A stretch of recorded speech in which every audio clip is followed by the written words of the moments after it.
প্রথম যে ঘটনাটি আপনাদের সামনে উপস্থাপন করতে যাচ্ছি, এই ঘটনাটি যিনি পাঠিয়েছেন তার নাম আসিফ হোসাইন। আসিফ হোসাইনের একটি ঘটনা যার নাম হচ্ছে দুবাইলা। এই ঘটনা কিন্তু হরর নাইট এপিসোডের 17তম আয়োজনে আমরা প্রচার করেছিলাম। প্রতি শনিবার রাত 10:59 হরর নাইট এপিসোড হয়। তো এই 17তম আয়োজনে যখন দুবাইলা ঘটনাটি প্রচারিত হলো, আপনারা প্রত্যেকেই পছন্দ করেছিলেন সেই ঘটনাটি। এই আসিফ হোসাইন উনি বর্তমানে এইচএসসি পরীক্ষার্থী। 2024 সালে যে এইচএসসি পরীক্ষাটা হবে, উনি ময়মনসিংহ নটরডেমের যে শাখা রয়েছে সেখানে অধ্যয়নরত রয়েছেন। ওনার বাড়ি গাজীপুরের মাওনা উপজেলায়। তো চলুন শুরু করব ঘটনা। এই ঘটনাতে একটা ব্যাপার রয়েছে, যেই জায়গাটা মূলত এই ঘটনার সাথে সম্পর্কযুক্ত, সঙ্গত কারণে সেই জায়গাটার নাম আংশিক বিকৃত করা হয়েছে। যিনি ঘটনা দিয়েছেন তিনি অনুরোধ করেছিলেন যেন এই নামটা আংশিক বিকৃত করে বলা হয়। কারণ হচ্ছে এই নামটা যদি প্রকৃতভাবে প্রচারিত হয়, ওখানে আশেপাশে আরও অনেক মানুষ থাকেন, তারা ভয় পেতে পারেন। তাদের সাথে ঘটনা ঘটবে কি ঘটবে না এটা বলা যায় না, কিন্তু তারপরেও অহেতুক তাদের মনের মধ্যে ভয় সৃষ্টি হতে পারে। এই কারণে আমরা সেই বিষয়টি অ্যাভয়েড করে যাওয়ার চেষ্টা করব। ঘটনাটি এই আসিফ হোসাইন ওনার একজন সিনিয়রের কাছ থেকে শুনেছিলেন। একটা বিশেষ ঘটনার প্রেক্ষাপটে ওই সিনিয়র ভাই উনি এই ঘটনাটি শুধু ওনাকে না, উপস্থিত আরও বেশ কয়েকজনকেও বলেছিলেন। মূলত এই আসিফ হোসাইন হঠাৎ করেই উনি বাড়িতে যান, যেহেতু উনি লেখাপড়া করেন নটরডেমে ময়মনসিংহে, ওনার বাড়ি গাজীপুরের মাওনাতে। আসা যাওয়া খুব বেশি সমস্যা না, একটু ছুটি পেলেই চলে আসেন।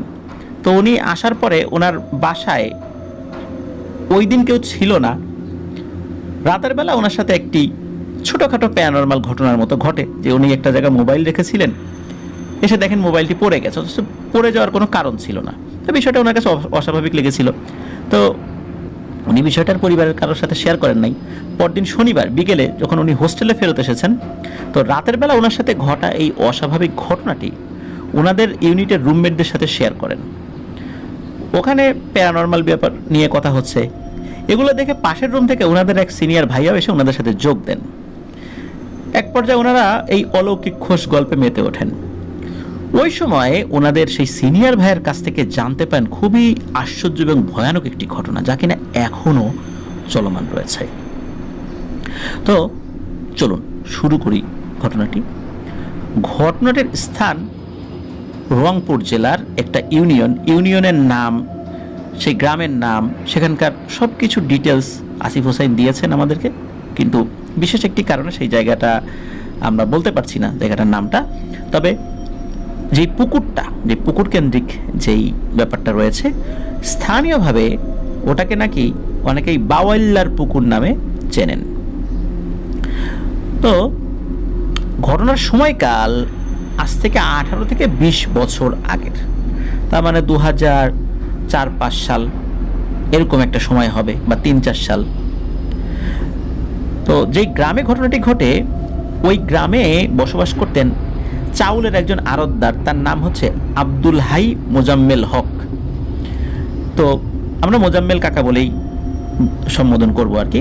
তো মোজাম্মেল কাকাদের পরিবার মোটামুটি সচ্ছল ছিল। গ্রামে ওনাদের পাকা বাড়ি, সাথে গোলা ভরা ধান মজুদ থাকতো সব সময়। এই মোজাম্মেল কাকার স্ত্রীর নাম ছিল মনিরা বেগম।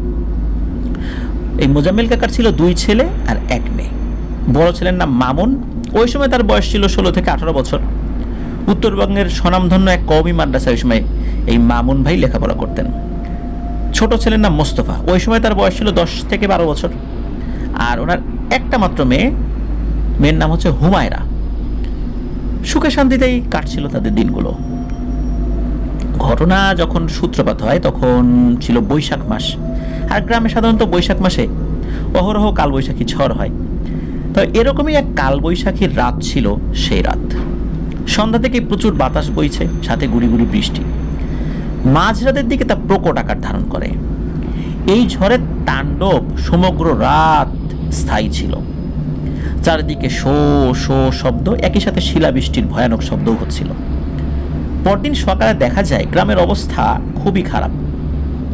কালবৈশাখীর আঘাতে গাছপালা সহ টিনের ঘরবাড়িগুলো উপড়ে গেছে। সারা রাতের বৃষ্টিতে রাস্তাঘাট পানিতে টইটুম্বুর হয়ে গেছে। এরই মাঝে মোজাম্মেল কাকার ছোট ছেলে, যার নাম মোস্তফা, সে স্কুলে যাওয়ার জন্য প্রস্তুতি নিচ্ছিল। তার মা তাকে এই অবস্থায় স্কুলে যেতে ওই দিনের মতো নিষেধ করেন। কিন্তু এই মোস্তফা ছিল স্কুলে খুবই নিয়মিত এবং লেখাপড়ায় খুবই মনোযোগী এবং মেধাবী একটা ছেলে। স্কুল কখনো সে ফাঁকি দিত না, আর স্কুলে তার অ্যাটেন্ডেন্স সবসময় 100% থাকতো, মানে প্রতিদিন সে উপস্থিত হতো, যার কারণে শিক্ষকরাও তাকে খুবই ভালোবাসতেন এবং স্নেহ করতেন। এখন স্কুলে তো তাকে যেতেই হবে, এটা তার মানে রক্তে মিশে গেছে।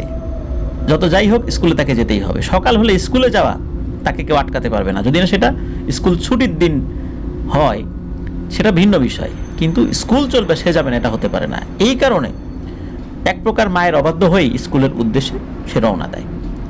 তো মোস্তফাদের স্কুল তাদের বাড়ি থেকে প্রায় 2 কিলোমিটার দূরে ছিল। প্রতিমধ্যে ছোট্ট একটা পুকুর রয়েছে। এই পুকুরটাকেই অনেকেই বাওয়াল্লার পুকুর বলে অভিহিত করে থাকেন। সেই পুকুরের পেছন দিকটায় ঘন জঙ্গলে আবৃত এবং ওই পুকুরের পাশ বরাবর 10 থেকে 15 মিনিট হাঁটলেই তাদের স্কুল। তো মোস্তফা সচরাচর তার আরো 2 জন বন্ধু সহ তারা মোট 3 জন একসাথে স্কুলে যেত। তবে গত রাতে ভয়ানক ঝড় বৃষ্টি হওয়ায় আর পথঘাট কাদাযুক্ত হওয়ায় তার বাকি 2 বন্ধু সেদিন স্কুলে যায়নি। তো স্কুল শেষে দুপুরবেলা মোস্তফা একাই বাড়ি ফিরছিল। ওই পুকুরটার থেকে খানিক দূরে রাস্তাটা ভয়ানক পিচ্ছিল ছিল। একসময় ভয়ানক পিচ্ছিল কাদায় মোস্তফা পিছলে পড়ে যায়। এতে তার জামা কাপড়ের অবস্থা খারাপ হয়ে যায়। মোস্তফা খানিকটা ব্যথাও পেয়েছিল, হাতের কিছু কিছু জায়গায়, পায়ের কিছু কিছু জায়গায় ছুলে গিয়েছিল। তাই সে মনে মনে ভাবে এখন এই অবস্থায় বাসায় গেলে মা আজ আর আস্ত রাখবে না, অনেক বকাবকি করবে। এমনিতেই তো মা স্কুলে যেতে বারণ করেছিল, তারপর আবার তার নিষেধ অমান্য করে বের হওয়ার পর এই ধরনের ঘটনা ঘটল। এসব চিন্তা করে মোস্তফা হলো পাশেই তো বাওয়াল্লার পুকুর, তো এই পুকুর থেকে হাত পা ধুয়ে বাসায় যাই, এই ভেবে সে পুকুরটির দিকে এগোতে থাকে। যথারীতি সে পুকুরে নেমে গা হাত পা সব কিছু ধুয়ে নেয়। ধুয়ে যেই না পেছনে ঘুরতে যাবে ঠিক তখনই মনে হলো হালকা একটা গরম বাতাস যেন তার শরীর স্পর্শ করে মিলিয়ে গেল। মোস্তফা তো চমকে ওঠে, কেননা গত রাত্রে বৃষ্টি হয়, আবহাওয়া বেশ ঠান্ডা ছিল সেই সময়।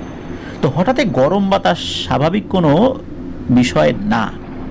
তো যাই হোক, মোস্তফা দ্রুত পা চালাতে লাগলো। একসময় সে বাড়িতে পৌঁছেও যায়। বাড়িতে পৌঁছে সে তার মাকে এই ব্যাপারে আসলে কিছু জানায়নি, কেননা একেই তো মায়ের কথা অমান্য করে স্কুলে গিয়েছে, তারপর ভর দুপুরে পুকুরে নেমে এরকম একটা অস্বাভাবিক ঘটনা ঘটলো। এসব শুনে মা আরও বকাবকি করতে পারেন, এ কথা ভেবে উনি আর বাসায় যে গিয়ে কাউকে কিছু জানায় নাই। তো যাই হোক, এভাবে প্রায় সপ্তাহখানিক পার হয়ে যায়। এর মধ্যে কিন্তু সবকিছু স্বাভাবিকই ছিল। এমনই একদিন সন্ধ্যার পরপর মোজাম্মেল কাকা ওনার বাসায় ফিরছিলেন। বলে রাখা ভালো যে সে সময়টায় তাদের বাড়ির আশেপাশে খুব একটা বসত বাড়ি ছিল না এখন যেমনটা হয়েছে। তো এমনকি সে সময় সেখানে মানুষের বসত ভিটা এখন যেমন হয়েছে এর থেকে অনেক অনেক কম ছিল, আজ থেকে 18-20 বছর আগের কথা আর কি। তো বাড়ির থেকে তিনি যখনটা খানিকটা দূরে, তখন তিনি হঠাৎ তার কাঁধে নরম একটা হাতের স্পর্শ অনুভব করলেন। এতক্ষণ তিনি যখন হাঁটছিলেন তখন তো তার পিছনে কিংবা আশেপাশে কেউ ছিল না। এটা মনে পড়তেই মোজাম্মেল কাকার তো ভয়ে গলা শুকিয়ে যায়। কোনো কিছু না ভেবে তিনি সজোরে বাড়ির দিকে দিলেন ভৌ দৌড়। এক দৌড়ে তিনি বাড়ির উঠোনে এসে হুমড়ি খেয়ে পড়লেন। তার স্ত্রী সন্তানের তো শব্দ পেয়ে তার কাছে ছুটে আসেন। উল্লেখ্য তিনি তখন মারাত্মক ভয় পেয়েছিলেন, কেননা তিনি স্পষ্ট একটা হাতের ছোঁয়া তার কাঁধে অনুভব করেছিলেন। কিছুটা শান্ত হতেই তিনি সব ঘটনা খুলে বলেন পরিবারের সবাইকে। আর বাবার মুখে কথা শুনে মোস্তফা তার সাথে ঘটে যাওয়া সেদিন পুকুরের ঘটনাটির ব্যাপারেও তার পরিবারকে খুলে বলে। কেন সে আগে এই ব্যাপারে কিছু জানায়নি, এজন্য তার মা তার উপর ভীষণ রাগারাগি করেন। আর এর আগে ওনাদের সাথে এমন কোনো ঘটনা কখনোই ঘটেনি, এমনকি তাদের জানা মতে ওই গ্রামেও এমন ঘটনা কখনো ঘটেনি। তো যাই হোক, লোকজনের কাছ থেকে খবর নিয়ে মোজাম্মেল কাকা 2-3 দিন পর একজন পীর সাহেব গোছের একজনকে তাদের বাড়িতে নিয়ে আসেন। তার বেশভূষা দেখে পীর সাহেবের মতো মনে হয়, তার কিছু সাগরেদ শিষ্যও আছে। তো উনি ওনাদের বাড়িতে আসেন আর কি, ওই পীর সাহেব গোছের ওই লোকটা, সাথে আরও দুজন সাগরেদকেও নিয়ে এসেছিলেন। সেই পীর সাহেব এসেই ওখানে বিভিন্ন ধরনের রিচুয়াল শুরু করেন। আর ওনার যে সাগরেদ দুজন আসছিলেন তারা ভালো মতো ওই বাড়িঘর পর্যবেক্ষণ করেন। তারা ওই হাত চালান বা বাটি চালান এই টাইপের কিছু একটা করেছিলেন আর কি। তো এটা করে বাড়ির 3 কোণায় ওনারা 3টা খুঁটি উদ্ধার করেছিলেন। মূলত খুঁটি 3টি তাদের বাড়ির 3 দিকে 3টি গাছের গোড়ার কাছাকাছি মাটির বেশ গভীরে পোতা ছিল। তো ওই পীর গোছের ওই লোকটি খুঁটি সম্পর্কে মোজাম্মেল কাকাকে জিজ্ঞেস করলে মোজাম্মেল কাকা তো এই বিষয়ে কিছুই বলতে পারেন না। তো তখন পীর সাহেব মনে মনে বিড়বিড় করে কিছু একটা বলতে লাগেন। কিছুক্ষণ পর উনি চমকে ওঠেন এবং বলে, যা ভেবেছি তাই, আপনাদের উপর বান মারা হয়েছে, আর যে বা যারা এই কাজটি করেছে তারাই এই খুঁটি এখানে গেড়ে দিয়েছিল। তো এই কথা ওই পীর সাহেব ওনাদেরকে বলেন। তারপর তিনি ওই সাগরেদদেরকে দিয়ে ওই খুঁটি 3টি তুলে ফেলেন এবং ওই খুঁটি 3টি তিনি নিয়ে চলেও যান। যাওয়ার সময় পারিশ্রমিক বাবদ 2000 টাকা এবং সাথে 1 মণ চাল নিয়ে যান। এরপর 4-5 দিন সব ঠিকঠাকই ছিল। তবে এরপরই এক রাতে ঘটে এক ভয়ানক ব্যাপার। ওই যে মনিরা কাকি, তো উনি এবং তার মেয়ে হুমায়রা, ওনারা আবার এক ঘরে ঘুমাতেন, আর মোজাম্মেল কাকা আর তার ছেলে মুস্তফা ঘুমাতেন আর এক ঘরে। রাত আনুমানিক 1টা কি 2টার দিকে বাইরে প্রচন্ড জোরে কিছু পড়ে যাবার শব্দ হয়। তবাস করে একটা শব্দ হয়েছে। প্রকাণ্ড সেই শব্দটা এতটাই জোরালো ছিল যে সেই শব্দে ওনাদের বাড়ির প্রত্যেকটা সদস্যেরই ঘুম ভেঙে যায় এবং বাড়িটা থরথর করে কেঁপে ওঠে। পাশের ঘর থেকে মনিরা কাকি আর হুমায়রা আপু ছুটে আসেন তাদের ঘরে। মোজাম্মেল কাকাদের জানালার পেছন দিক থেকে শব্দটা এসেছিল। পরপর 4 বার ধুম ধুম করে এরকম ভয়ানক শব্দ হয়েছিল। তবে কি হচ্ছে ওখানে ওনারা কিন্তু বুঝতে পারছিলেন না। খানিকটা পরে গগন বিদারী এক বিকট চিৎকার হয়। ভয়ের ঘটনা কিন্তু এখনো ঘটা অনেক বাকি। আরো কিছুক্ষণ পরে ভয়ানক এক গায়েবী আওয়াজ শোনা যায় তাদের জানালার ঠিক পেছন থেকে। আর সেই আওয়াজটা পরপর 3 বার একই কণ্ঠে বলে ওঠে, এই মোজাম্মেল, কারে ডাকছিস? বোকার জাত, আহম্মক কোথাকার, খবরদার এখানে আর কাউকে বলাবি না, মানে ডাকবি না। এই কথা পরপর 3 বার উচ্চারণের পর সেই শব্দটা থেমে যায়। সেদিন বাড়ির প্রত্যেকটা লোক সেই আওয়াজটা শুনেছিল। আর ওনাদের ভাষ্য মতে এই আওয়াজটা এতটাই ভয়ানক ছিল যে অতি সাহসী কোনো ব্যক্তিও যদি এই আওয়াজটা শোনে তাহলে সে নিশ্চিত ভয়ের চোটে জ্ঞান হারাবে। তবে ওনারা কিভাবে স্থির ছিলেন তা আল্লাহ তাআলাই ভালো জানেন। তাদের বাড়ি থেকে কিছুটা দূরে তাদের এক প্রতিবেশী থাকতেন। ওনারাও নাকি সেই আওয়াজটা শুনেছিলেন, তবে ভালো মতো বুঝতে পারেন না যে কি বলছেন, তবে সেই আওয়াজটা তারাও শুনেছিলেন এবং ওনারা এই শব্দটা শুনেও অনেক ভয় পেয়েছিলেন। এমনকি এতটাই ভয় পেয়েছিলেন, পরের দিন কাউকে কিছু না বলে 2-3 দিনের জন্য ওনারা বাড়ি ছেড়ে কয়েক গ্রাম পরে এক আত্মীয়ের বাড়িতে গিয়ে উঠেছিলেন। এই বিষয়ে আর মোজাম্মেল কাকাদের সাথে কোনো কথা বলেন নাই, মানে এতটাই ভয় পেয়েছেন ওই রাতের বেলা। যাই হোক, এরপর যে দিনটা আসে, বাড়ির সকলের তো মাথায় হাত। পীর সাহেব তো বলেছিলেন সব সমস্যা শেষ হয়ে গেছে, তাহলে গতকাল রাতে এটা কি ছিল? সমস্যা তো আরো বেড়ে গেল মনে হচ্ছে। সেদিন বিকেলে মোজাম্মেল কাকা সেই পীর সাহেবের সন্ধানে যান। পীর সাহেবের কাছে এই ব্যাপারে জিজ্ঞেস করতে গেলে ওই পীর সাহেব ওনার কোনো কথাই শোনেন না। ওনাকে পরদিন আসতে বলেন। কথা মতো পরদিন গেলে আবার কোনো না কোনো কারণ দেখিয়ে আবার কয়েকদিন পরে আসতে বলেন। তো একটা সময় মোজাম্মেল কাকা বুঝতে পারেন ওনার দ্বারা এই কাজ হবে না, এইটা পুরো দস্তুর একটা ভণ্ডপীর। জিন ভূত সম্পর্কে তেমন কিছুই জানে না, ভণ্ডামি করে মানুষের কাছ থেকে টাকা পয়সা হাতিয়ে নেয়, একটু হাত চালান বাটি চালান দিতে পারে।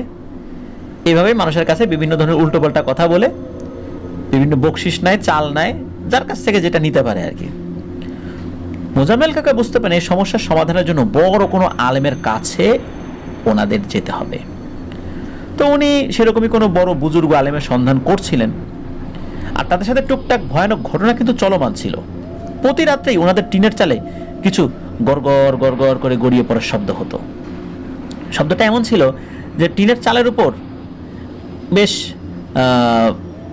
এবড়ো থেবড়ো কোনো একটা ইটের টুকরো যদি গড়িয়ে দেওয়া হয়, বল গড়িয়ে দিলে বল তো মসৃণ গোলাকার, সেটা কিন্তু একরকমভাবে গড়িয়ে গড়িয়ে পড়ে, কিন্তু কোনো একটা ইটের টুকরো এটা তো এদিক ওদিক কোণা থাকে আর কি, এটা যদি গড়িয়ে দেওয়া যায় শব্দটা কিন্তু বেশি হয়। মনে হচ্ছে এরকম অমসৃণ কোনো একটা ইটের টুকরো বা এরকম ভারী কোনো কিছু টিনের চাল থেকে গড়িয়ে দেওয়া হচ্ছে, এবং টিনের চালের উপর থেকে গড় গড় গড় গড় করে গড়াতে গড়াতে প্রথমে ওই চাল থেকে নিচে বারান্দার যে চালটা থাকে ওইখানে পড়ে, তারপর সেখান থেকে আবার গড়াতে গড়াতে উঠোনে পড়ে, উঠোনে পড়ার শব্দটাও পাওয়া যায়, কিন্তু পরের দিন বের হয়ে ওই জিনিসটাকে আর পাওয়া যায় না। আর জানালার পেছন থেকে ফিসফিস করে গোঙানির এক ধরনের আওয়াজ আসতো, এই আওয়াজটাও চলতো, আবার ফিসফিস করে মনে হচ্ছে কেউ কথা বলছে, এরকম আওয়াজ ওনারা শুনতে পেতেন। কয়েকদিন পর মোজাম্মেল কাকার বড় ছেলে মামুন মাদ্রাসা থেকে বাসায় আসেন। তো এই মামুন ভাই কিন্তু ওনাদের বাড়িতে এই যে ঘটনা ঘটছে এই সম্পর্কে কিছুই জানতেন না, ওনার পরিবারের লোকজনে এই ব্যাপারে ওনাকে কিছু জানায়নি। তো একদিন সন্ধ্যার কিছুটা আগে মনিরা কাকি ওনাদের এক প্রতিবেশীর বাড়িতে খোঁজ খবর নিতে যান, আর হুমায়রা আপু ওনাদের মামা বাড়ি বেড়াতে গিয়েছিলেন, আর মোস্তফা এবং মোজাম্মেল কাকা বাড়িতে ছিলেন, ওই সময় ছিলেন না আর কি সে সময়, তো অর্থাৎ বাড়িতে তখন ছিলেন কেবল মামুন ভাই। তো মামুন ভাই ওনাদের উঠোনে বসে মুড়ি খাচ্ছিলেন, এমন সময় তিনি তাদের উঠোনের এক পাশ থেকে গুনগুন গুনগুন আওয়াজ শুনতে পেলেন বলে ওনার কাছে মনে হলো। উল্লেখ্য ওনাদের উঠোন বেশ বড় ছিল, উঠোনের পাশে বেশ বড় বড় আম, কাঁঠাল, শিমুল, তেঁতুল ইত্যাদি নানা গাছগাছালি ছিল। তো মামুন ভাই সেই গুনগুন শব্দে বেশ কিছুটা বিরক্ত হন, তিনি ভাবেন যে একটু পর আজান দেবে, এই সময় গুনগুন করে আবার গান গাইকে। উনি তো মাদ্রাসার স্টুডেন্ট, বিশেষ করে এই আজানের মাগরিবের আজানের সময় এরকম গুনগুন গান গাওয়া শুনে ওনার একটু বিরক্তই লাগে। তো উনি স্বাভাবিকভাবেই সেই শব্দের পিছু পিছু যেতে থাকেন যে গান গায়কে। ঠিক এমন সময় দেখতে পান যে শিমুল গাছটার সাথে হেলান দিয়ে কেউ যেন চুল আঁচড়াচ্ছে বলে ওনার কাছে মনে হচ্ছে। তো ওই জায়গা থেকে গুনগুন আওয়াজ ভেসে আসছে। একটু কাছে যেতেই উনি বুঝতে পারেন এটা হয়তো ওনার চাচাতো বোন, তার নাম হচ্ছে রুমি। তো কেননা ওই মেয়েটাকেও উনি পেছন থেকে দেখতে ওনার চাচাতো বোন রুমির মতোই বোধ করেছিলেন আর কি। তো এইভাবে উনি ওই মেয়েটাকে উদ্দেশ্যে বলে থাকেন, এই রুমি তুই কি পাগল হয়েছিস নাকি, ভর সন্ধ্যাবেলায় চুল ছেড়ে দিয়ে গুনগুন করে গান গাচ্ছিস আর এই গাছের নিচে বসে আছিস, ভূতে ধরছে তোরে? এই বলে মামুন ভাই তাচ্ছিল্যের সাথে রুমিকে ডাকতে লাগলেন। আর যেই না মামুন ভাই রুমির একদম কাছাকাছি চলে আসেন ডাকতে ডাকতে, তখন এই রুমি পিছনে ফিরে তাকায়। তখনই মামুন ভাই দেখেছিলেন ওনার জীবনের সবচাইতে ভয়ানক এবং এক রোমহর্ষক দৃশ্য, যা হয়তো তিনি তার মৃত্যুর আগ পর্যন্ত কখনো ভুলতে পারবেন না। মামুন ভাই দেখলেন রুমিরূপী অবয়বটার নাক, মুখ এগুলো কিছুই নাই চেহারায়, তবে অবয়বটায় রক্তবর্ণের চোখ ছিল, যা স্বাভাবিকের তুলনায় অনেক বড় ছিল, আর তার মুখমণ্ডলের যে স্কিনটা, এই স্কিনের ভেতর দিয়ে কালো কুচকুচে রঙের একটা বিশাল বড় জিহবার মতো কিছু একটা বেরিয়ে এসেছে, যা প্রায় 2-3 হাত লম্বা ছিল। আর সবচেয়ে ভয়ঙ্কর ব্যাপার হচ্ছে যেই অবয়বটা মূলত এতক্ষণ তার জিহবা আকৃতির যে জিনিসটা, এটাই উল্টো করে মাথার উল্টো দিকে দিয়ে রেখেছে, যেটা পেছন থেকে দেখলে চুলের মতো মনে হয়েছে। ওনাকে দেখে সেই অবয়বটা খিক খিক শব্দ করে ওঠে আর জিহবার উপরে ভর করে শিমুল গাছের চূড়ায় উঠে পড়ে। এই দৃশ্য নিজ চোখে দেখে মামুন ভাইয়ের তো ভয়ে কলিজা শুকিয়ে যায়। উনি যে দোয়া দরুদ পড়বেন এই সেন্স তখন তার ছিল না, উনি শুধু আল্লাহু আকবার বলে একটা চিৎকার দিয়েছেন আর জ্ঞান হারিয়ে ফেলেছেন। তো সন্ধ্যার পর ওই দিক দিয়ে যাওয়ার সময় একজন লোক মামুন ভাইকে এই শিমুল গাছের নিচে অজ্ঞান হয়ে পড়ে থাকতে দেখেন, তিনি চিৎকার চেঁচামেচি করেন, আশেপাশের লোকজন আসে, তখন তাকে উদ্ধার করে বাড়িতে নিয়ে যাওয়া হয়। তবে সেই রাতে ওনার আর জ্ঞান ফিরেছিল না। মামুন ভাইয়ের জ্ঞান ফিরেছিল পরদিন দুপুরবেলা। জ্ঞান ফিরতেই বাড়ির সবাই ওনাকে জিজ্ঞেস করেন যে ওনার কি হয়েছিল, তবে তিনি তখনও মারাত্মক আতঙ্কিত ছিলেন, ভালো করে কথাই বলতে পারছিলেন না। তবে স্বাভাবিক হয়েছেন আস্তে আস্তে। স্বাভাবিক হওয়ার পর সবিস্তরে সকলকে জানান যে কি হয়েছিল, উনি কি দেখেছিলেন। ওনার কথা শুনে বাড়ির অন্য লোকরাও, তারাও বাড়িতে এতদিন ধরে কি ঘটছে এটাও মামুন ভাইকে জানান। সবকিছু শুনে মামুন ভাই বেশ বিরক্ত স্বরে বলেন, আরে এত কিছু ঘটে গেছে অথচ আমাকে কিছুই তোমরা জানো নাই? আমাদের মাদ্রাসার খতিব সাহেব তো এসব সমস্যার সমাধান করেন, উনি খুব পরহেজগার একজন আলেম, শুনেছি ওনার নাকি অনেক জিন ছাত্রও আছে। তোমরা আমাকে জানাতে পারতা চিঠি লিখে। তো 2004-5 সালে তো এরকম মোবাইল ফোনের এত ব্যাপক ব্যবহার ছিল না আর কি। তো মামুন জানান যে খতিব সাহেবের কাছে বিষয়টা বললে হয়তোবা কোনো একটা সমস্যার সমাধান উনি বের করতে পারতেন। তো যাই হোক, মামুন ভাইয়ের কথা মতো সেই দিনই মামুন ভাইকে সাথে নিয়ে মোজাম্মেল কাকা হাজির হন মামুন ভাইয়ের মাদ্রাসায়। খতিব সাহেব সেই মাদ্রাসায় থাকতেন। ওনার সন্ততি কিংবা পরিবার পরিজন সম্পর্কে তেমন কোনো তথ্য পাওয়া যায় নাই। তো ওনারা কিছুক্ষণ বাইরে অপেক্ষা করেন, তারপর একজন লোক এসে ওনাদের খতিব সাহেবের সাথে দেখা করার জন্য নিয়ে যান। খতিব সাহেবের কাছে গিয়ে ওনারা দেখলেন খতিব সাহেব দুটো কবুতরকে কোলে নিয়ে খুব আদর করছেন এবং ওদেরকে হাতে খাবার নিয়ে খাবার খাওয়াচ্ছেন। লিসেনার্স, এই বিষয়টা একটু মাথায় রাখবেন, কবুতরের কথাটা। তো মোজাম্মেল কাকা আর মামুন ভাই যখন ওনাকে দেখলেন তো উনি তাদেরকে বসতে বলেন এবং সব ঘটনা সবিস্তারে শুনলেন। শুনে ইমাম সাহেব ওনাদের কিছুক্ষণ বাইরে অপেক্ষা করতে বলে ওনার কক্ষে চলে গেলেন। কক্ষের দরজা বন্ধ করে দিলেন। 10-15 মিনিট পর দরজা খুলে ওনাদের ওই ঘরের মধ্যে আবার ঢুকতে বলেন। এরপর মোজাম্মেল কাকাকে উদ্দেশ্য করে খানিকটা মুচকি হাসি দিয়ে বলেন যে, আপনার দাদার নাম কি গফুর আলী? খতিব সাহেবের মুখে এই কথা শুনে মোজাম্মেল কাকা তো অবাক। আরে, ওনার দাদার নাম খতিব সাহেব জানলেন কিভাবে? এরপর খতিব সাহেব বলতে লাগলেন একটা ব্যাপার। সেটা হলো, খতিব সাহেব বলেন, দেখেন, আপনার দাদা আর আমার বাবা খুব ভালো বন্ধু ছিলেন। আর আপনার দাদা জনাব মোহাম্মদ গফুর আলী কাজী সাহেব ছিলেন খুবই সৎ আর মহৎ ব্যক্তিত্ব। সেই সাথে তিনি আধ্যাত্মিক অনেক কিছু জানতেন যা আমাদের সাধারণ মানুষের ধারণার বাইরে। তিনি মানুষের বিয়ে পড়ানোর পাশাপাশি জিনদেরও বিয়ে পড়াতে পারতেন। আল্লাহ ওনাকে এই বিশেষ গুণটা দিয়েছিলেন, এই আধ্যাত্মিক জ্ঞানটা উনি অর্জন করতে পেরেছিলেন। মানুষের বিয়ে আর জিনদের বিয়ের নিয়ম কানুনের বেশ কিছু পার্থক্য রয়েছে, তবে আপনার দাদা এই ধরনের অনেক কিছুই জানতেন বিধায় তিনি এই ধরনের বিয়ের দাওয়াত পেতেন। আর এই ধরনের ব্যক্তিদেরকে দিয়ে যদি জিনেরা বিয়ে পড়াতে পারত, জিনদেরও নাকি তাদের সমাজে খ্যাতি বাড়ত বা সুনাম বাড়ত। এই জন্যই জিনেরা বিভিন্ন সময় তাকে দাওয়াত করে নিয়ে যেতেন। ঠিক সেরকমই একবার এক জিন পরিবার থেকে বিয়ে পড়ানোর দাওয়াত আসে। আর যেই পরিবার থেকে দাওয়াত আসে তাদের গোষ্ঠীর এক দল জিনেরা আপনাদের গ্রামেরই ওই বাওয়েল্লার পুকুর নামে যে পুকুর আছে তার পেছনে যে জঙ্গল আছে এই জঙ্গলে থাকতো। তবে তারা কোনোদিনও কোনো মানুষকে দেখা দেয়নি, ক্ষতি করা তো দূরের কথা। তো সেই জিনেরা আপনার দাদার কাছে আসেন বিয়ে পড়ানোর প্রস্তাব নিয়ে এবং দাওয়াত নিয়ে। তাদেরকে মূলত কনে পক্ষের জিনেরা পাঠিয়েছিল আপনার দাদাকে দাওয়াত করে নিয়ে যেতে। আপনার দাদাও স্বাভাবিকভাবে খুশি মনে বিয়ে পড়াতে যান, তবে কোনো শুরুর দিকে কোনো সমস্যা হয়নি।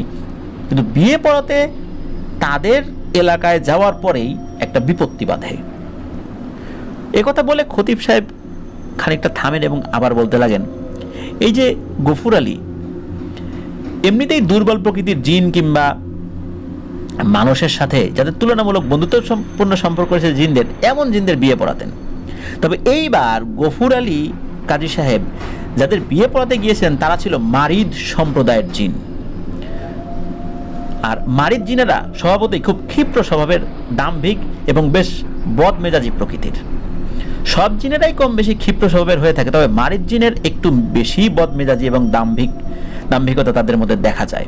তবে কনে পক্ষেও যারা ছিল এরাও স্বাভাবিক জিনদের পর্যায়ে ছিল, কিন্তু ছেলে পক্ষ যারা ওরা ছিল এই মারিদ সম্প্রদায়ের জিন।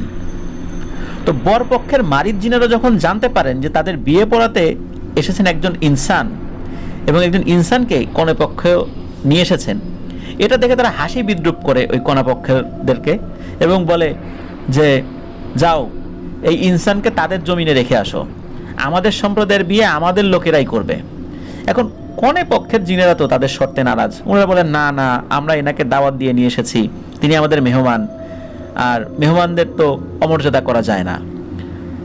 উনি আমাদের সম্প্রদায়ের অনেককেই বিয়ের কাজগুলো সম্পন্ন করেছেন, অনেকের বিয়ে।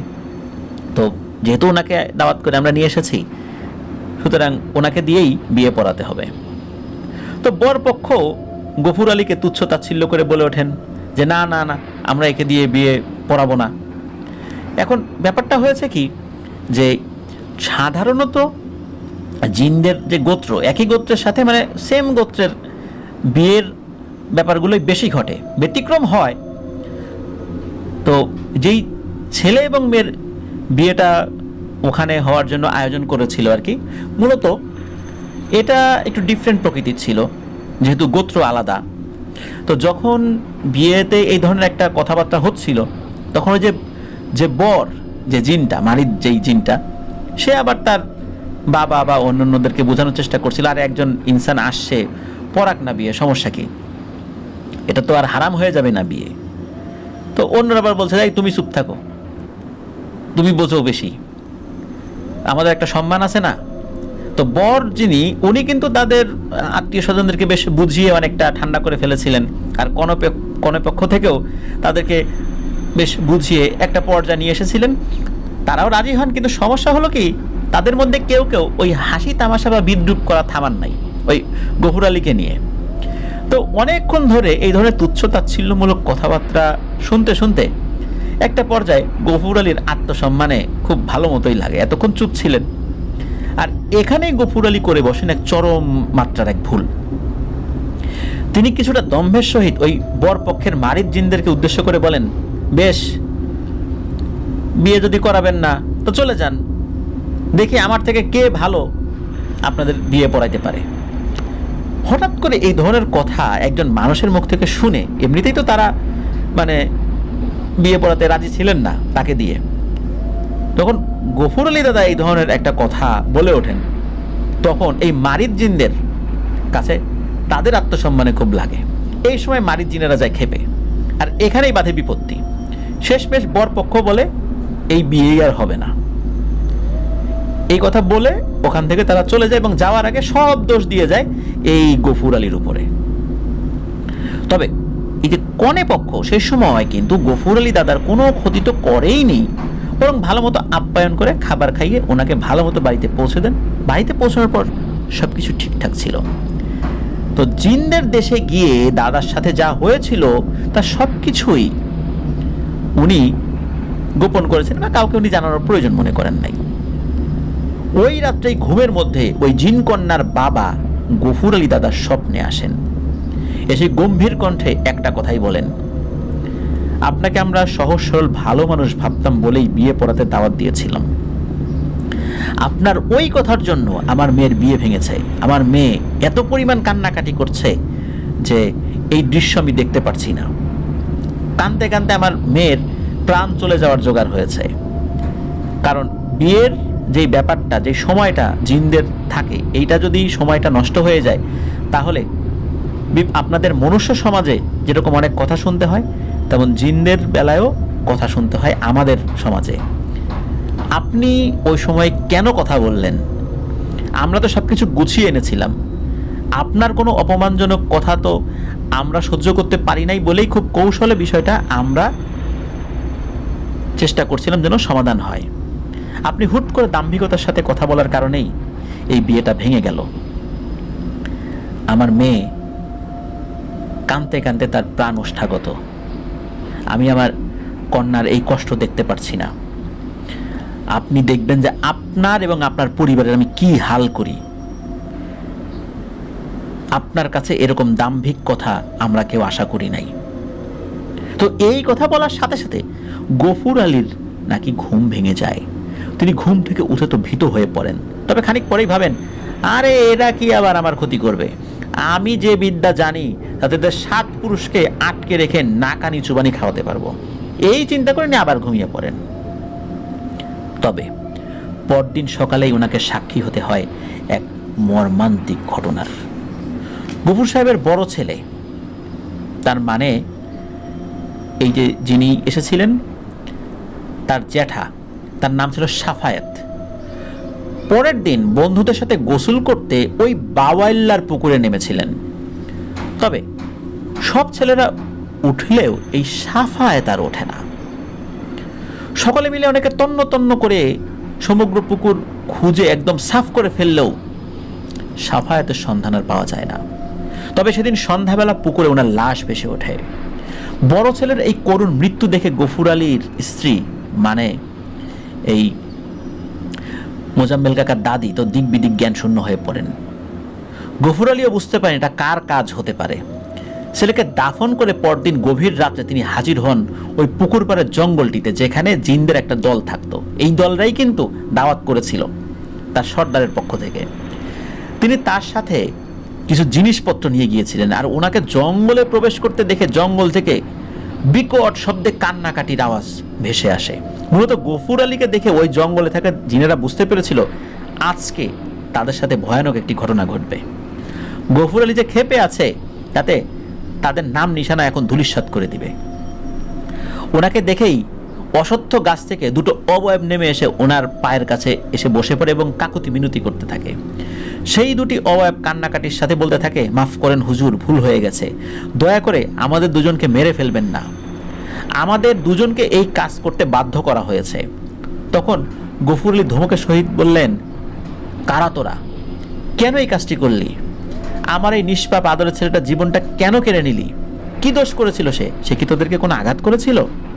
তারপর জিনেরা বলতে থাকে, এই কাজ করতে কে বলেছে আমরা জানি না, আমরা হচ্ছি আমাদের গোত্রের হুকুম তামিল করা সৈন্য মাত্র, আর আমাদের উপর বিভিন্ন পরোয়ানা আরোপ করা হয়, যেমন কারো ক্ষতি করা, কাউকে ভয় দেখানো বা কাউকে হত্যা করা।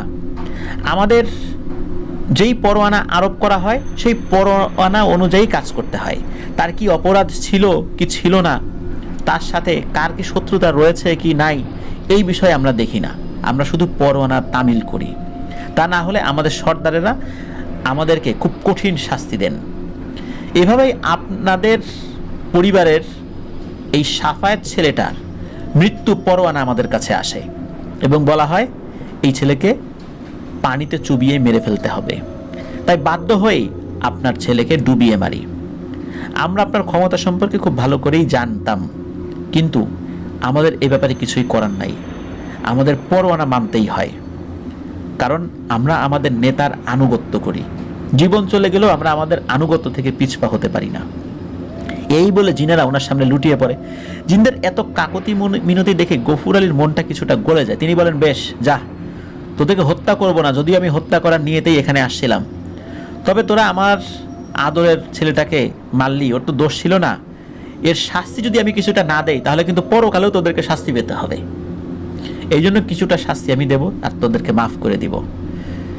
আপাতত তোদেরকে আমি এই পুকুরে আটক রাখবো, তবে তোদেরকে যারা পাঠিয়েছে তাদেরকে খুঁজে বের করে এক এক করে আমি শাস্তি দেব, আর তোদের শাস্তি হবে এই পুকুর দ্বারা বন্দি থাকবি, এটাই তোদের শাস্তি। এই বলে এই গফুর দাদা তার আধ্যাত্মিক ক্ষমতা বলে ওই জিনদেরকে ওই পুকুরের অতল গভীরে বন্দি করে রাখেন। তবে এইখানে একটা ব্যাপার ছিল, ওনার পরবর্তী 3 প্রজন্মের কারো শরীরের এক ফোঁটা রক্ত যদি ওই পুকুরের পানিতে মেশে তাহলে সেই জিনেরা বন্দি দশা থেকে মুক্তি পাবে। আর কিছুদিন আগে এই মোজাম্মেল কাকার ছেলে মোস্তফা ওই পুকুরের পাশ দিয়ে যাবার সময় পিছলে পড়ে যায়। পরবর্তীতে সে যখন হাত পা ধুয়েছিল ওই হাত পা তো ছুলে গিয়েছিল, সেখান থেকে কিছুটা রক্ত বের হয়েছিল। এই হালকা একটু রক্ত ওই পুকুরের পানিতে মিশে যাওয়ার কারণেই ওই বন্দি জিনেরা মুক্তি পেয়ে গিয়েছিল। তো এত বছর বন্দি থাকা অবস্থায় তারা খুবই ক্ষিপ্ত ছিল এই পরিবারের উপর। মুক্তি পেয়েই তারা এই ছেলের উপর আসর করতে চেয়েছিল, তবে আসলে ওই সময় তারা অনেক দুর্বল ছিল দীর্ঘদিন বন্দি থাকার কারণে, তাই আসর করতে পারেনি। আর বন্দি দশা থেকে মুক্তি পেলেও টুকটাক ভয় দেখানো বাদে ওরা তেমন কোনো ক্ষতি করতে পারছিল না, কেননা এই মোজাম্মেল কাকার যিনি দাদা এই বাড়িটা বন্ধ করে বাড়িটাকে আরো সুরক্ষিত করে বাড়ির 3 কোণে 3টি খুঁটি গেড়ে দিয়েছিলেন।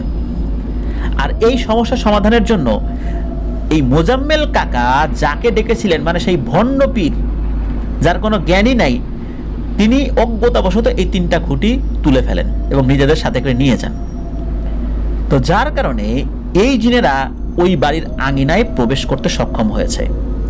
এই সমস্ত কথাগুলো বলে খতিব সাহেব একটু থামলেন। খতিব সাহেবের মুখে এত সব অজানা রহস্যের কথা এতক্ষণ এই যে মামুন ভাই এবং মোজাম্মেল কাকা মন্ত্রমুগ্ধের মতো শুনে অবাক হচ্ছিলেন। শেষ দিকে বিনয়ের সাথে খতিব সাহেবকে জিজ্ঞেস করলেন, এত সব কথা আপনি কিভাবে জানলেন হুজুর? আর আমার ছেলে মোস্তফা পুকুরের পাড়ে গিয়েছিল, কোথায় বা কে বললো আপনাকে? খতিব সাহেব কিছুটা মুচকি হেসে জবাব দেন যে, আপনার প্রথমবার আমার কক্ষে প্রবেশ করে আমার কোলে কবুতর দেখেছিলেন, মনে আছে? প্রতি উত্তরে মোজাম্মেল কাকা হাসসূচক জবাব দিলে খতিব সাহেব বললেন, ও হচ্ছে আমার জিন ছাত্র। আর কিছুটা আগে আপনাদের যখন বাইরে যেতে বলি তখন আমি ওকে আপনাদের ব্যাপারে খবর আনতে পাঠিয়েছিলাম। ও হচ্ছে জিনদের সমাজে গোয়েন্দা জিন। ওরা বংশ পরম্পরায় গোয়েন্দা তথ্য সংগ্রহ করে তাদের গোত্রের, এবং এই সমস্ত কাজে এরা খুবই পারদর্শী হয় এবং বংশ পরম্পরায় এই কঠিন কাজটি ওরা পালন করে। এদেরকে মুখবীর জিন বলা হয়। মূলত ওর পূর্বপুরুষরাও তাদের গোত্রের মুখবীর জিন ছিল। অনেক কঠিন কঠিন কাজ, কঠিন কঠিন তথ্য ওদেরকে নিয়ে আসতে হয় এবং অনেক কঠিন কঠিন জায়গায় যেতে হয়। একবার ধরা পড়লেই মৃত্যু নিশ্চিত, কিন্তু তারপরও বংশ পরম্পরায় ওরা মৃত্যু ঝুঁকি নিয়ে এই গোয়েন্দা তথ্য সংগ্রহ করে। মূলত এই ছেলেটাকেই আমি পাঠিয়েছিলাম, আর ওই এই তথ্যগুলো এনে আমাকে দিয়েছে। তো এটা শুনে ওনারা দুজনেই বেশ অবাক হন। একই সাথে খতিব সাহেবের ক্ষমতা সম্পর্কে বুঝতে পারেন। সব শুনে বিচলিত অবস্থায় খতিব সাহেবকে পুনরায় জিজ্ঞেস করেন, এখন এই জিনদের অত্যাচার থেকে কিভাবে মুক্তি পাবো হুজুর? খতিব সাহেব বলে উঠলেন, ভয় নেই, আপনার নিশ্চিন্তে বাসায় যান। ওরা এমনিতে দুর্বল প্রকৃতির জিন, তারপর আবার এত বছর বন্দি দশায় থাকায় আরও দুর্বল হয়ে পড়েছে। আমার দুজন জিন ছাত্র পাঠিয়ে দিয়েছি আপনাদের বাড়িতে, ওরা সেই জিনদেরকে তাড়িয়ে দেবে।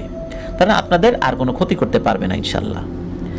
এরপর মোজাম্মেল কাকার মামুন ভাই বাসায় ফেরত আসেন। তারপর প্রায় 6 মাস তাদের সাথে বিন্দু মাত্র কোনো সমস্যা হয়নি। হ্যাঁ, 6 মাস। কেননা 6 মাস পর থেকে তাদের সাথে শুরু হয় নতুন ধরনের সব সমস্যা, আর ঘটতে শুরু করে রক্ত হিম করা কিছু ভয়ানক ঘটনা। যা শুরুটা তখন হয়েছিল, তবে শেষটা এখনো হয়নি। কি ছিল শেষ? আদৌ কি শেষ হয়েছিল? চলুন শুনি শেষ অংশটা কেমন ছিল। এরপর 6 মাস কোনো ধরনের কোনো সমস্যার মুখোমুখি তো তারা হন নাই। একদিন মাগরিবের আজানের পর তাদের এলাকার একটা ছেলে, তার নাম হচ্ছে রাব্বি, তো এই রাব্বি ওনাদের বাড়ির সামনে এসে মোজাম্মেল কাকাকে ডাকাডাকি শুরু করেন। তো মোজাম্মেল কাকা তো তখন বাড়িতেই ছিলেন। তো উনি ডাকাডাকির শব্দে বাইরে বের হয়ে দেখেন যে রাব্বি এসেছে। রাব্বিকে তো উনি চেনেন। তো ডাকার কারণ জিজ্ঞেস করে রাব্বি জানায় যে মোজাম্মেল কাকার বড় বোন নাকি এসেছেন, আর উনি সাথে করে অনেক পুটলি পোটলা নিয়ে এসেছেন। তাই উনি এই রাব্বিকে পথে দেখে বলেছেন যেন মোজাম্মেল কাকাকে বাড়িতে গিয়ে খবর দেন, আর কাকাদের বাড়িতে এসে বাড়ি থেকে কেউ এসে যেন ওনাকে এগিয়ে নিয়ে যান। তো এই কথা শুনে মোজাম্মেল কাকা মামুন ভাইকে বলেন যে যাও তো বাবা, তোমার ফুফুকে এগিয়ে নিয়ে আসো। তো এই রাব্বিকে অনুরোধ করেন যেন পুটলিগুলো নিয়ে আসতে, সেও সাহায্য করে। তবে রাব্বি বলেন যে না না, আমার জরুরি কাজ আছে, আমি যেতে পারবো না, মানে সে যেতে অস্বীকৃতি জানায়। তো এই জন্য মোজাম্মেল কাকা মামুন ভাইয়ের সাথে যেতে চান ওনার বোনকে এগিয়ে আনতে। তবে মামুন ভাই কাকাকে বলেন, আব্বু তোমায় যেতে হবে না, আমি একাই পারবো। এই বলে হাতে একটা টিন ব্যাটারির লাইট নিয়ে একাই ফুফুকে এগিয়ে আনার জন্য রওনা দেন। প্রতিমধ্যে রাত নেমে এসেছে, আর এমন সময় হাঁটতে হাঁটতে একটা সময় ওনাকে ওনার ফুফু ডেকে ওঠে, এই মামুন মামুন, আমি এদিকে এদিকে। তো মামুন ভাই চারদিকে ভালো মতো লক্ষ্য করলে দেখতে পান রাস্তার পাশে সেই বাওয়াল্লার পুকুরের ধারের বড় আম গাছটার নিচে বোরকা পরিহিত কেউ একজন দাঁড়িয়ে আছেন। তো স্বাভাবিকভাবে মামুন বুঝতে পারেন যে এটা হয়তো ওনার ফুপু, কেননা একটু আগেই তো উনি ডাকার শব্দ পেলেন। তো উনি ওনার ফুপুকে সালাম দেন, সাথে ভালো মন্দ জিজ্ঞেস করেন, আর ওনার সাথে পুটলি জাতীয় কোনো জিনিস দেখতে না পেয়ে জিজ্ঞেস করেন যে কি ব্যাপার, আপনার সাথে না অনেক পুটলি পোটলা ছিল, সেগুলো কই? এই কথার কোনো জবাব ওনার ফুপু দিচ্ছেন না, একদম স্থির হয়ে দাঁড়িয়ে আছেন। তো মামুন ভাই ভাবেন ওনার আসতে দেরি হয়েছে বলে ফুপু হয়তো বা খানিকটা রাগ করেছেন ওনার উপর। তো উনি আহ্লাদের সহিত ফুপুর হাত ধরে ওনাকে আসতে বলেন, আর যখনই ওনার হাত ধরে টান দিয়েছেন, টান দিতেই দেখেন যে ফুপুর ওই হাতটা খুলে এই মামুন ভাইয়ের হাতে চলে এসেছে। উনি তো ভীষণ ভয় পেয়ে টর্চের আলোটা ওই হাতটার দিকে ধরেছেন। তো উনি লক্ষ্য করেন উনি যেটাকে হাত ভেবে টান দিয়েছেন সেটি আসলে মোটা অজগর সাপের শরীরের একটা অংশ। এই দেখে মামুন ভাই আর ওই অবয়বটার দিকে তাকানোরই সাহস পেলেন না।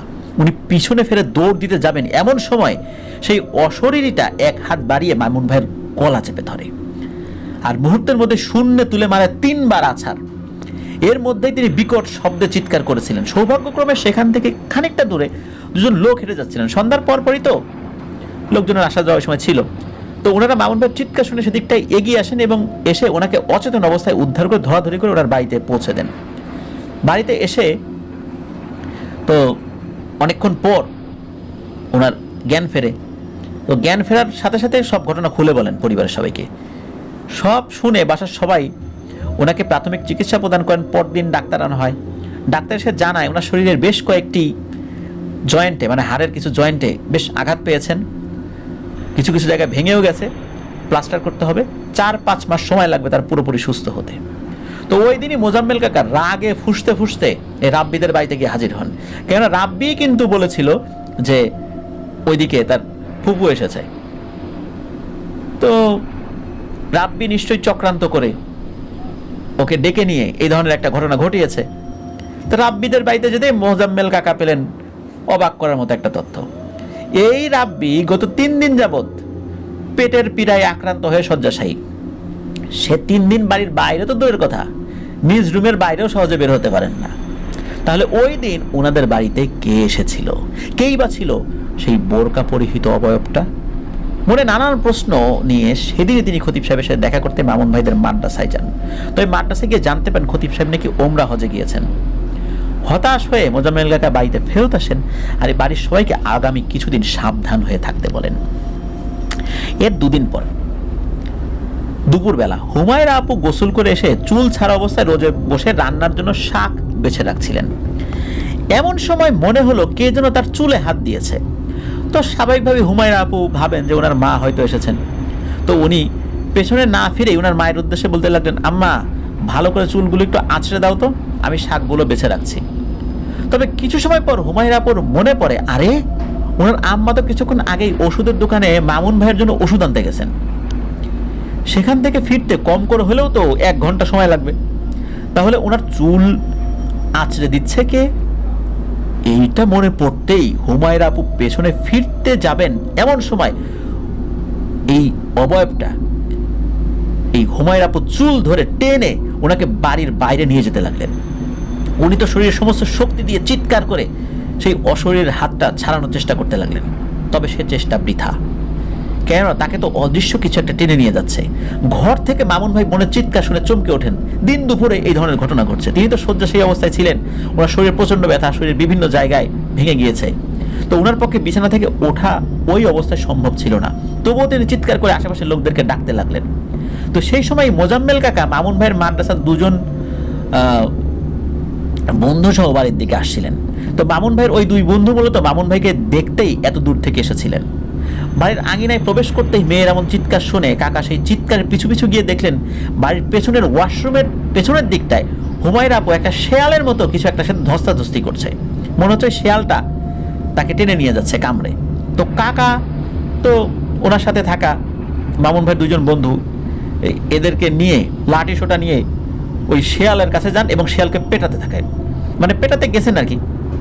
ওখানে তখন যে কয়েকজন উপস্থিত ছিলেন তারা প্রত্যেকেই কিন্তু ওই শেয়ালটাকে দেখেছিলেন। এর মধ্যে কি হয়েছে, ওই যে 2 জন বন্ধু এসেছে মামুন ভাইয়ের, একজন বন্ধুর হাতে তো লাঠি ছিল, লাঠি নিয়েছেন। সেই লাঠি দিয়ে যখনই ওই শেয়ালের শরীরে আঘাত করছে তখনই শেয়ালটা সকলের চোখের সামনে নিমেষে হাওয়ায় মিলিয়ে গেল। দিনে দুপুরে এরকম একটা ঘটনা ঘটলো, তাও আবার ওনাদের চোখের সামনেই। এটা দেখে এই মোজাম্মেল কাকার সাথে আসা মামুন ভাইয়ের মাদ্রাসার ওই 2 জন বন্ধু ওনারা তো ভীষণ ভয় পেলেন। আর তখনকার মতো মামুন ভাইয়ের সাথে দেখা করলে দ্রুত সেখান থেকে চলে গেলেন মাদ্রাসায় গিয়ে এই খবরটা জানানোর জন্য। তো মোজাম্মেল কাকা হুমায়রা আপুর সামনে যেতেই লক্ষ্য করলেন যে আপুর মুখে এবং শরীরের নানা অংশে আঁচড়ে ক্ষত বিক্ষত হয়ে গেছে। তো আপুর সাথে কি কি হয়েছে তা তিনি মোজাম্মেল কাকাকে জানান।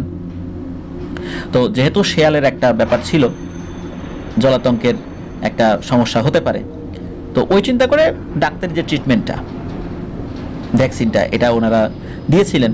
কিন্তু আসলে এটা তো কোনো সাধারণ শেয়াল ছিল না। ওনারা কিন্তু কিছুতেই বুঝতে পারছিলেন না যে কেন আবার এসব উপদ্রব শুরু হয়ে গেল। খতিব সাহেব তো বলেছিলেন যে আর কোনো সমস্যা হবে না, আর এতদিন তো সব কিছু ঠিকঠাকই ছিল। তো এরই মধ্যে পরদিন বিকেলবেলা মামুন ভাইয়ের ওই 2 জন বন্ধুর সাথে একজন মাঝবয়সী পাগড়ি পরিহিত ভদ্রলোক ওনাদের বাড়িতে আসেন। এসে লম্বা একটা সালাম দিয়ে উনি ওনার পরিচয় দেন। উনি হচ্ছেন এই মামুন ভাইদের মাদ্রাসার আরেকজন শিক্ষক, ওনার নাম হচ্ছে মাওলানা জাহাঙ্গীর। তো এই জাহাঙ্গীর হুজুর এসেই বলেন যে আমার 2 ছাত্রের মাধ্যমে জানতে পারলাম আপনাদের সাথে ভয়ানক একটা অস্বাভাবিক ঘটনা ঘটেছে।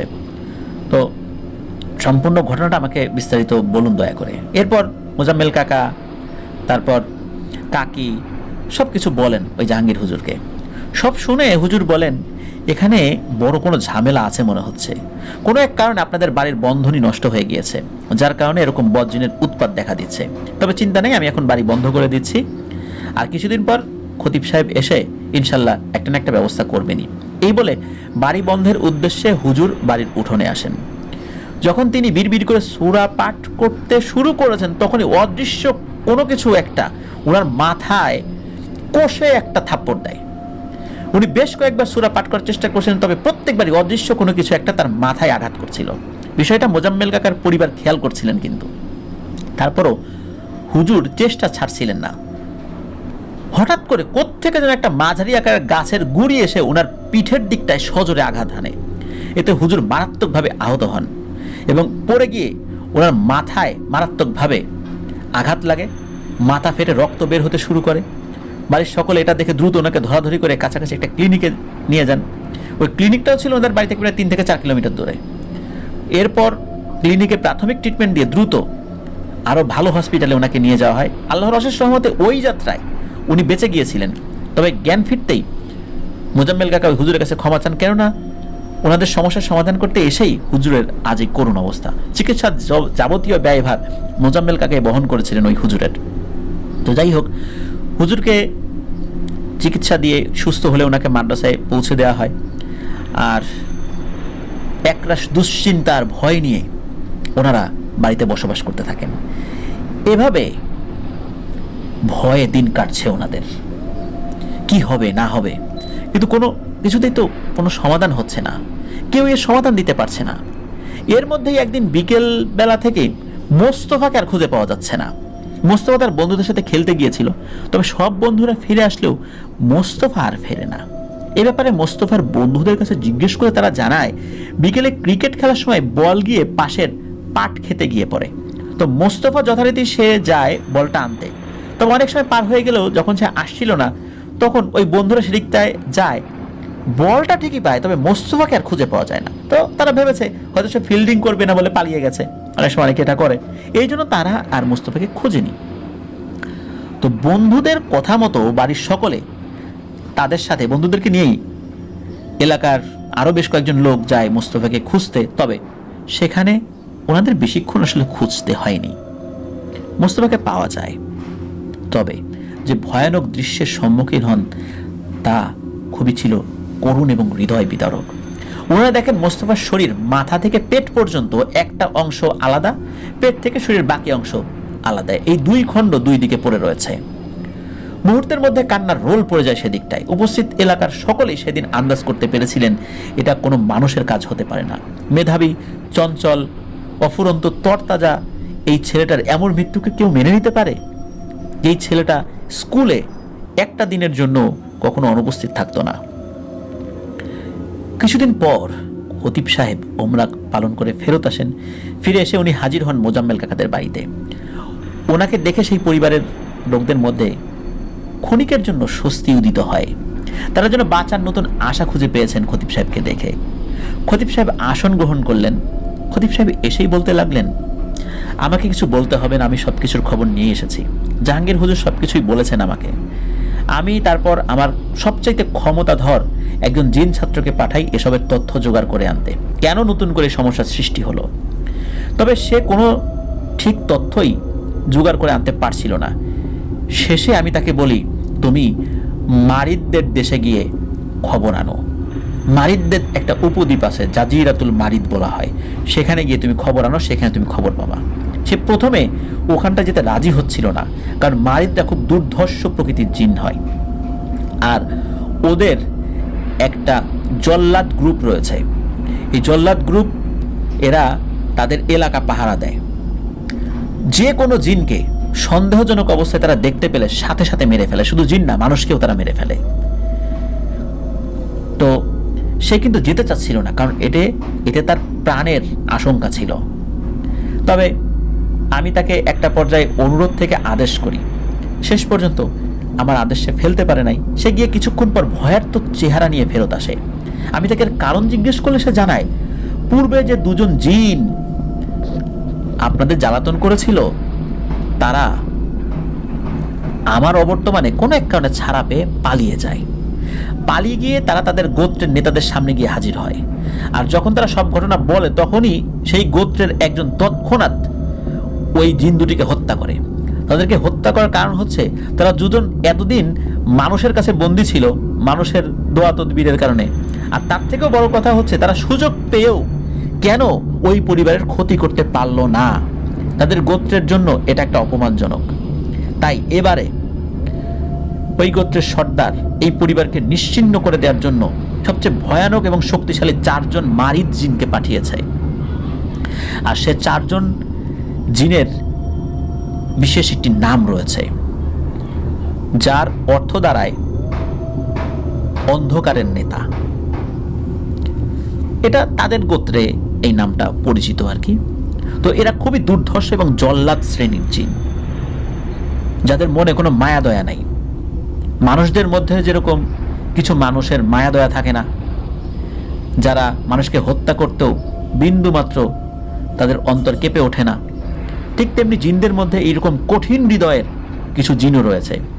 মারিদরা এমনিতেও খুব হিংস্র, কিন্তু এদের হিংস্রতা থেকেও আরও হিংস্রতম কিছু জিন রয়েছে মারিদদের মধ্যে, যাদেরকে এই জল্লাদের দায়িত্ব দেওয়া হয়। মূলত এরকম 4 জন জল্লাদ মারিদকে এই কাজে নিযুক্ত করা হয়েছে। আর এরা আপনাদের পিছনে লাগার কারণ হচ্ছে আপনার দাদা জনাব গফুর আলী কাজী সাহেবের বংশধরদের মাঝে আপনি একমাত্র পুরুষ বংশধর। আপনি ব্যতীত বংশে আপনার আর কোনো ভাই নেই, আর তাই এরা বিশেষ করে আপনাদের পিছনে লেগেছে। আর এরা বেশিরভাগ ক্ষেত্রেই পুরুষদের ক্ষতি করে, মহিলাদের কম ক্ষতি করে, তবে সুযোগ পেলে কাউকেই ছাড়ে না। আর সেদিন তাদেরই একজন সুযোগ পেয়ে আপনার ছোট ছেলে মোস্তফাকে এতটা নির্মমভাবে হত্যা করে। আমার ছাত্র জিনটি যখন এসবের খবর নিতে সেই জাজিরাতুল মারিদে যায় জিনদের ওই উপদ্বীপে, তখন ফিরবার সময় এই জল্লাদ শ্রেণীর এক জিনদের মুখোমুখি সে হয়েছিল। সে তাকে দেখে সন্দেহ করে, বুঝে ফেলে সে তথ্য নিতে এসেছে। তখন সে ভয়ানক রূপ নিয়ে নাকি ওই জিনটার সামনে আসে, এবং তার আকৃতিটা এতটাই ভয়ানক ছিল যে সেটি দেখে ওই জিন ছাত্রটিও মারাত্মক ভয় পায়। কোনো মতে সেখান থেকে পালিয়ে আসতে সক্ষম হয়েছে। তার আরেকটু হলেও মৃত্যু হয়ে যেতে পারত। এখন এরা অতি ভয়ানকভাবে আপনাদের পরিবারের উপর আক্রমণ করতে চাচ্ছে। এরা সার্বক্ষণিক এই বাড়ির চারপাশে বিচরণ করছে। এদের রুকিয়া করে আটকানো কষ্টসাধ্য, কেননা এদের গোষ্ঠীতে এরকম জল্লাদ শ্রেণীর জিন আরও অনেকেই আছে। এদের 4 জনকে আটকালে আরও 8 জন আসবে, 8 জনকে আটকালে 16 জন আসবে। সুতরাং এদেরকে তাড়ানো সম্ভব হবে না, তবুও আমি চেষ্টা করে দেখব। পরদিন খতিব সাহেবের আসার কথা ছিল, তবে সারাদিন পার হয়ে গেলেও খতিব সাহেব আর আসেন না। তো মোজাম্মেল কাকা সেই মাদ্রাসায় যান। পরবর্তীতে জানতে পারেন খতিব সাহেব নাকি কোনো এক কারণে খুব অসুস্থ হয়ে পড়েছেন। গতকাল সকাল থেকে নাকি তার প্রচণ্ড জ্বর। তো মোজাম্মেল কাকা ওনার কাছে গেলে উনি ঘরের মধ্যে সবাইকে বাইরে যেতে বলেন, আর মোজাম্মেল কাকাকে একা একা কিছু কথা বলতে লাগলেন। উনি বললেন যে আমি গতকালই আপনাদের বাসায় যেতাম, তবে পরশু রাত্রে ঘুমের মধ্যে এই জল্লাদ শ্রেণীর এক মারিদ আমার স্বপ্নে আসে। সে এসে আমার একমাত্র আদরের নাতির লাশ দেখিয়ে বলে, আপনি যদি ওই বাড়িতে ঢুকিয়া করতে চান তাহলে আপনার নাতিকে আমরা হত্যা করব। আর আমার নাতিটার মা বাবা মারা গেছে, আমি ওকে দেখাশোনা করছি। মা বাবা মরা আমার একমাত্র নাতিটির মৃত্যু সংশয় থাকায় আমি আপনাদের কোনো প্রকার সাহায্য করতে পারবো না। দয়া করে আমাকে ভুল বুঝবেন না। আমি মারা গেলে আমার এই নাতিটা দেখার কেউ নাই। এই বলে খতিব সাহেব আবেগ আপ্লুত হয়ে ওঠেন, কান্নাকাটি শুরু করেন। সবকিছু বুঝতে পেরে মোজাম্মেল কাকাও খতিব সাহেবকে আর জোর করেন না। বুঝতে পারেন যে খতিব সাহেবও আসলে এখানে অসহায় হয়ে পড়েছেন। এক আকাশ পরিমাণ হতাশা নিয়ে বাসায় ফেরত আসলেন মোজাম্মেল কাকা। ওনাদের সাথে আবারও শুরু হতে থাকে একের পর এক ভয়ানক ঘটনা। তবে এবার ওনারা খুব সতর্কতার সাথে বসবাস করতে লাগলেন। অযথা বাসা থেকে বের হতেন না। অস্বাভাবিক কিছু দেখতে পেলেই চারকুল পরে শরীর বন্ধ করে ফেলতেন। মানে সূরা ইখলাস, সূরা কাফিরুন, সূরা ইখলাস, সূরা ফালাক, সূরা নাস, এটাকে একসাথে চারকুল বলে। এই চারকুল পরে শরীর বন্ধ করে ফেলতেন। এক কথায় ওনারা মানুষের প্রতি আশা ভরসা বাদ দিয়ে পুরোপুরি আল্লাহমুখী জীবনযাপন শুরু করেন। বাড়ির প্রত্যেকটি সদস্য নিয়মিত 5 ওয়াক্ত নামাজ, কোরআন তেলাওয়াত করতেন। এরই মাঝে একদিন ওনাদের বাড়িতে ষাটোর্ধ্ব এক বৃদ্ধা মহিলা এসে হাজির হন। তো মনিরা কাকি ওনাকে আগে কখনো দেখেননি, স্বাভাবিকভাবেই ভাবেন ইনি হয়তো এদিকটায় নতুন আর হয়তো সাহায্য নিতে এসেছেন। তো ঘর থেকে চাউল নিয়ে এসে ওনাকে দিতে যাবেন, এমন সব বৃদ্ধাটি বলে, দাঁড়াও মা, শুধু চাউল না, এর সঙ্গে একটা কাগজে তোমাদের বাসার সব সদস্যের নাম, পিতার নাম সহ আরবি ভাষায় লিখে আমাকে দাও। আর এর সাথে তোমার বাড়ির সবচেয়ে মূল্যবান জিনিস যেটা আছে সেটা পরিষ্কার পানিতে ভিজে এই পানিটুকু আমার এই ডিব্বায় দিয়ে দাও। তো ওই কথাটা ওই বৃদ্ধা মহিলাটা বলেন। তো স্বাভাবিকভাবে মনিরা কাকি প্রথমে এসব বিষয় দিতে অস্বীকৃতি জানালেও, কারণ চেনেন না তো, এরকম আন্দাজে কীভাবে দেবেন। পরবর্তীতে কিছু একটা ভেবে যা যা বলেছেন তা হাজির করেন বৃদ্ধার সামনে। তো মামুন ভাই মাদ্রাসায় পড়তেন, উনি আরবি ভাষা পড়তেও জানতেন, লিখতেও জানতেন। তো উনি পিতার নাম সহ বাড়ির প্রত্যেকটা মানুষের নাম আরবি ভাষায় লিখে বৃদ্ধাকে দেন, এবং বৃদ্ধার কথা মতো মনিরা কাকি ওনার 1.5 ভরি স্বর্ণের একটা হার পরিষ্কার পানিতে চুবিয়ে সেই পানিটুকু ওই বৃদ্ধার একটা পাত্রে, মানে একটা ডিব্বাতে ঢেলে দেন। এসব কিছু একটা পুটলিতে ভরে নিয়ে বৃদ্ধা চলে যেতে লাগলেন। আর যাবার সময় মনিরা কাকিকে বলে গেলেন, নিয়মিত নামাজ কালাম পাঠ করিস মা, আর প্রতি মাসে একবার বাড়িতে বড় করে জিকির আজগারের আয়োজন করবি, আর মেয়েটাকে তাড়াতাড়ি বিয়ে দিয়ে দিস, তা না হলে সমস্যা হতে পারে। এই বলে ওই বৃদ্ধাটা চলে গেলেন। এরপর কখনো বৃদ্ধাটাকে দেখা যায়নি। তো ওই বৃদ্ধা চলে যাবার পর হতে ওনাদের বাড়িতে কোনো ধরনের কোনো ভয়ানক ঘটনা ঘটেনি। বিষয়টি দেখে ওনারা অবাক হয়ে যান যে কেউ কোনো সমাধান দিতে পারলো না। এই বৃদ্ধাটা কে ছিলেন? ভাবেন উনি কোনো আল্লাহর ওলি ছিলেন। তো বৃদ্ধার কথা মতো কিছুদিন পর হুমায়রা আপুর বিয়ের সম্বন্ধ দেখেন, এবং খুব সম্ভ্রান্ত পরিবারে হুমায়রা আপুর বিয়েও হয়ে যায়। তো ওনারা ওনাদের জীবনে তখন সুখের ছোঁয়া পেতে শুরু করেন। কিছুদিন পর মামুন ভাই সম্পূর্ণ সুস্থ হয়ে মাদ্রাসায় ফেরত যান। আর মামুন ভাই ফিরে এসেছেন একথা জানতে পেরে খতিব সাহেব মামুন ভাইকে ডেকে পাঠান। তো মামুন ভাইকে দেখেই খতিব সাহেব মুচকি মুচকি হেসে বললেন, ওই বৃদ্ধার কথা মনে আছে তো? সবসময় কিন্তু অক্ষরে অক্ষরে পালন করবা, ইনশাল্লাহ তোমাদের কোনো ক্ষতি হবে না। খতিব সাহেবের মুখে বৃদ্ধার কথা শুনেই মামুন ভাই তো অবাক যে ওনাদের বাড়িতে বৃদ্ধা এসেছিলেন, খতিব সাহেব তো জানতেন। আর এই বৃদ্ধার ব্যাপারে উনি কিভাবে জানতেন? উনি কি এই বৃদ্ধাকে পাঠিয়েছিলেন? মামুন ভাইয়ের কাছে বিষয়টা খটকা লাগে। তো এই ব্যাপারে খতিব সাহেবকে পুনরায় জিজ্ঞেস করলে খতিব সাহেব বলেন যে এই বিষয়ে তোমাকে আমি কোনো জবাব দিব না, শুধু একটা কথাই মনে রাখবা যে আল্লাহ মানুষের মধ্যে এমন কিছু মানুষকে কবুল করেন যারা আল্লাহর কাছে যেই দোয়াটা করবে সেই দোয়াটাই কবুল হবে। এমন ধরনের মানুষকে বলা হয় মুস্তাজাবুদ দাওয়া, মানে আল্লাহ তাআলা তাদের দোয়া কখনো ফেলবেন না। যখন বুঝতে পারলাম যে কোনো মানুষ এই জিনদেরকে তাড়াতে পারবে না, তাদের ক্ষমতা নেই, তখন চিন্তা করলাম মুস্তাজাবুদ দাওয়া এমন একটা মানুষকে কোথায় পাই। উনি যদি ওই বাড়িতে গিয়ে আল্লাহর কাছে দোয়া করেন তাহলেই দোয়াটা কবুল হবে।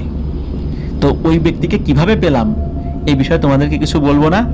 ওই ব্যক্তি আল্লাহর কাছে তোমাদের জন্য দুহাত তুলে দোয়া করেছিলেন, এবং ওই দোয়ার বরকতেই আল্লাহ কিভাবে এই সমস্যার সমাধান করেছেন এটা আমিও বলতে পারবো না। সুতরাং এইটা সরাসরি ওই ব্যক্তির দোয়ার প্রেক্ষাপটে হয়েছে। এই বিষয়টা মামুন ভাইকে বলে দেন। তো এরপর থেকে ওনাদের সাথে ভয়ের ঘটনা বলতে তেমন কিছু ঘটতো না। তবে ওনাদের বাড়ির পুরুষ সদস্যরা, মানে এই যে মামুন ভাই, মোজাম্মেল কাকা রাতে চলাফেরা করার সময় কখনো কখনো ওনাদের নাম ধরে পিছন থেকে কেউ ডেকে ওঠে, আর পেছনে ফিরে তাকানোর পর দেখেন সব কিছু ঠিকঠাক, কেউ নাই। এর থেকে বেশি তেমন কোনো সমস্যা হয় না। এখন নাকি ওনারা রাতের বেলা একা নির্জন কোনো স্থান দিয়ে যদি হেঁটে যান, পেছন থেকে কাউকে যে তাদেরকে যে ডাকছে এরকম শব্দ শুনতে পান। তবে এগুলাতে ওনারা অভ্যস্ত হয়ে গেছেন। আর এই ঘটনায় যে মামুন ভাইয়ের কথা বলা হয়েছে, তিনি হচ্ছেন এই যে সিনিয়র ভাই যার কাছ থেকে এই ঘটনাটি সংগ্রহ করা হয়েছে, ওনার খালাতো বোনের স্বামী, মানে ওনার দুলাভাই হয় সম্পর্কে। তো প্রিয় লিসেনার্স, এটি ছিল ঘটনা।